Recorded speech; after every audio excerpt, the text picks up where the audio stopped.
안녕하십니까. 조갑제TV 시청자 여러분, 저는 조갑제닷컴의 조세별입니다. 지금 시각은 2022년 1월 14일 오후 4시를 가리키고 있습니다. 이재명 후보의 변호사비 대납 의혹을 제보했던 이모 씨의 급작스러운 죽음과 관련해서 경찰은 어제 이례적으로 신속하게 부검 결과를 발표했습니다. 외부 침입 흔적이 없다. 그래서 타살 흔적도 없고 자살 흔적도 없다. 아마도 사인은 평소 앓고 있던 심장질환인 것으로 보인다라고 밝혔습니다. 자, 그런데 이런 경찰 발표에 대해서 이수정 경기대 교수가 지금 이의를 제기하고 나섰습니다. 한 라디오 방송에 출연해서 이렇게 부검 결과를 신속하게 발표한 것 자체가 이상하다. 뭔가 더 살펴봐야 할 게 있다라는 이런 지적을 했는데, 자, 이수정 교수 범죄 심리학과 교수죠. 이 분야 전문가입니다. 그래서 그 목소리에 좀 더 귀를 기울이게 되는데, 윤석열 선대위에서 일하기도 했으나 현재는 본업으로 돌아간 것으로 보입니다. 자, 이수정 경기대 교수 CBS 라디오 한판 승부에 출연해서 자, 이렇게 말했습니다. 극단적인 선택은 아닌 것 같고 그렇다고 해서 타살의 흔적도 불명확한 것도 틀림이 없는 것 같다라고 말했습니다. 어제 경찰은 타살이 아니다라는 식의 결론을 미리 짓는 듯한 분위기를 풍겼는데 타살이 아니다라고 지금 상태로서는 단정짓기 어렵다라는 이런 지적인 것 같습니다. 자, 그러면서 어제 경찰이 사인으로 밝힌 게 대동맥 파열, 대동맥 박리였는데 자, 이에 대해서도 이렇게 지적합니다. 동맥이 파열될 정도의 결과를 초래하는 이유는 경찰청에서 빨리 발표한 이유인 심장질환 말고도 외상이나 약물이 있다. 혈액이나 약물 검사 등 정밀 부검의 결과가 나오지 않으면 결론을 낼 수가 없는데 왜 미리부터 이렇게 결론을 내가지고 마치 확정된 양 이렇게 얘기하는지가 궁금하다라고 말했습니다. 그렇게 발표를 하는 게 굉장히 의외다. 저는 그렇게까지 부검 결과가 빨리 나오는 걸 별로 본 적이 없다라면서 의문을 제기했습니다. 자, 그러면서 이 사망한 이 씨의 마지막 행적이 담긴 그 CCTV 화면이 있었죠. 이 CCTV 영상과 관련해서도 좀 정밀한 조사가 필요하다, 뭔가 좀 이상하다라고 이렇게 말했습니다. 보통 사람이 뭘 사가지고 덜렁덜렁 들고 계단을 쭉 올라가서 방으로 들어간다. 그럼 문을 쾅 닫고 들어가는데 2초 정도 된 것 같은데 문이 다시 열렸다가 닫힌다. 그리고는 1초쯤 있다가 문이 또 열렸다가 닫혔다. 문이 완전히 열린 것도 아니고 요만큼 밖으로. 자, 이렇게 말했습니다. 진행자가 문이 뭐 꼭 안 닫혀서 다시 닫으려고 한 것 아니냐라는 이 지적에 뭐 그럴 수도 있다라고 답변은 했지만 자, 어쨌든 뭔가 CCTV 화면상에서 보이는 문이 여닫는 이런 부분이 좀 다시 살펴볼, 그러니까 정밀하게 조사를 해볼 필요가 있다라고 이렇게 지적했습니다. 즉 이수정 교수의 지적은 전체적으로 경찰의 결론이 너무 성급하다라는 것이죠. 부검 결과도 뭐 관련 약물 검사라든가 좀 더 정밀하게 검사를 해봐야 될 필요가 있고 이 CCTV도 한 번 더 들여다봐야 된다라는 이런 지적입니다. 자, 이 방송에서 진행자가 현재 온라인상에서 지적되고 있는 강요된 자살에 대해서 질문했습니다. 자, 이에 대해서 이 교수 이렇게 답변했는데요. 영미권 국가에서는 자살 사건이라고 해서 수사를 안 하는 게 아니다. 자살을 여러 종류로 나누는데 그 중에는 false suicide가 있다라고 말했습니다. 누군가에 의해서 자살에 이르게 된 것. 자, 이렇게 말했습니다. 그러면서 지금 유가족들이 아주 억울함을 호소하고 있다. 이 부분에 대해서 경찰은 좀 더 성의 있게 조사하라. 이런 얘기를 하려고 앞에 여러 가지 얘기들을 한 것이라고 이렇게 설명했습니다. 자, 어쨌든 지금 경찰이 뭔가 성급하게 결론을 내리려고 하는 이 부분에 대해서 이 교수는 뭔가 제동을 거는 이런 발언을 한 것이죠. 자, 이번 그 변호사비 대납 의혹의 핵심 제보자가 죽었습니다.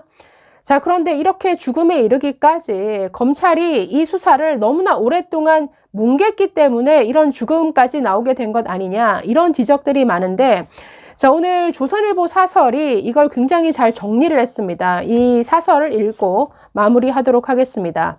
자, 오늘 사설 제목이 핵심 제보자 숨질 때까지 깔아뭉갠 이재명 변호사비 대납 의혹 수사라는 제목입니다.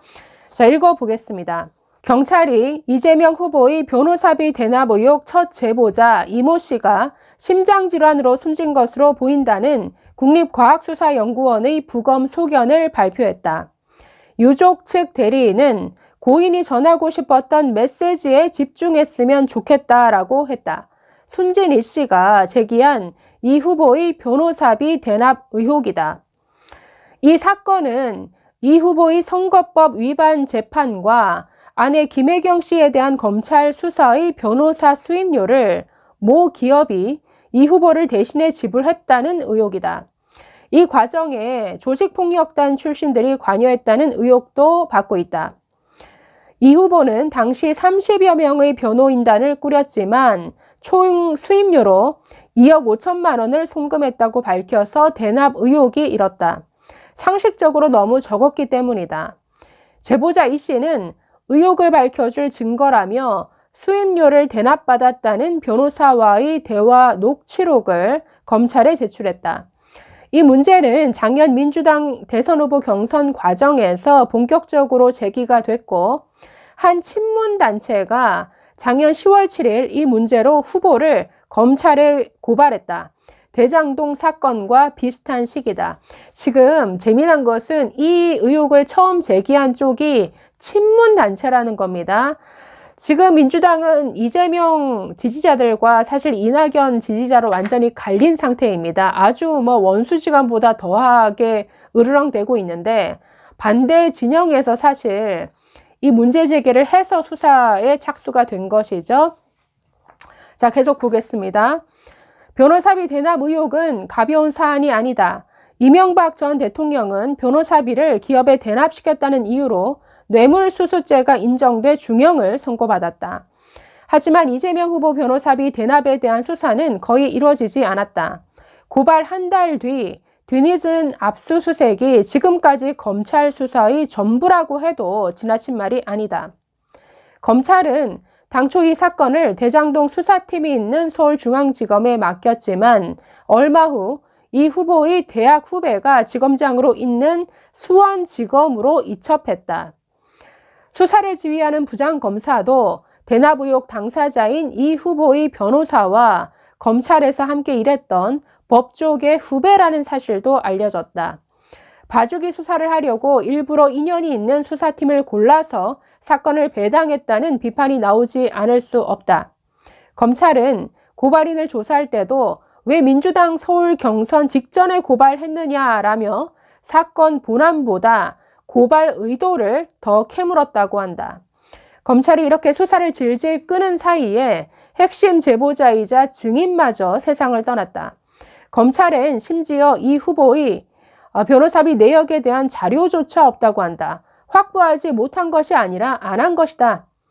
이 후보와 관련된 의혹 사건의 핵심 인사들이 3명째 숨을 거뒀다. 검찰이 의혹의 핵심에 접근하지 않고 주변만 털거나 사건을 방치하던 중에 일어난 일이다. 많은 국민들 사이에서 무섭다라는 말이 나오지 않겠는가. 자, 이렇게 마무리가 되었는데 정말 오싹하죠. 사실 이재명 주변에 조폭, 살인, 조카 살인, 형수 욕설, 쌍욕, 왜 이렇게 끔찍한 일들만 이렇게 가득한지 모르겠습니다. 사실 심장질환으로 사망했을 것이다 지금 추정하고 있는데, 아니 멀쩡한 사람도 이렇게 여당 대선 후보를 고발한 이런 제보자의 입장이 되어서 믿었던 검찰이 수사하기는커녕 이렇게 몇 개월씩 거의 뭉개다시피 하고 있으면 이것 자체로 아니 스트레스 받아서 없던 병도 생길 지경에 이르지 않겠습니까? 자, 어쨌든 경찰의 그리고 검찰의 철저한 수사가 이어질지 지켜봐야겠는데, 글쎄요. 정말 이런 사건을 볼수록 정권 교체만이 답이다라는 이런 생각이 더 절실해지는 것 같습니다. 감사합니다.